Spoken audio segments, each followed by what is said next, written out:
ఏం చెప్పాడు జగనన్న గారు? పూర్తి మద్యపాన నిషేధం చేస్తానన్నాడు. ఏమన్నాడు? అసలు మద్యం అనేది లేకుండా చేస్తాను అన్నాడు. మద్యం అనేది లేకుండా చేశాకనే ఓట్లు అడుగుతాను అన్నాడు. మద్యం అనేది లేకుండా చేస్తాను అని నేను మేనిఫెస్టోలో పెడుతున్నాను.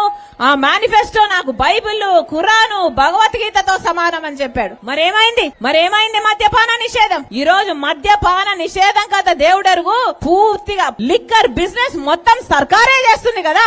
ఇక వేరే బ్రాండ్లు ఎక్కడా ఏవీ లేవు. సర్కారు ఏది అమ్ముతే అదే తాగాలి, ఎంతకు అమ్ముతే అంతకే కొనాలి. క్యాష్ అంటే క్యాషే. స్టేట్ కు ట్యాక్సులు లేవు, సెంటర్ కి ఇచ్చే ట్యాక్సులు లేవు. మన రాష్ట్రంలో పక్క రాష్ట్రాల కంటే ఈ కల్తీ మందు తాగి 25% మంది పక్క రాష్ట్రాల కంటే మన రాష్ట్రంలో లివర్ చెడిపోయి చచ్చిపోతున్నారు అని రిపోర్ట్లు వచ్చినా కూడా క్వాలిటీ చెక్ లేదు. సర్కార్ అదే అమ్మాలి, ప్రజలు అదే తాగాలి. ఇది ఎక్కడ విడ్డూరం? శాండ్ మాఫియా అంతే, లిక్కర్ మాఫియా అంతే, మైనింగ్ మాఫియా అంతే. ప్రజల గురించి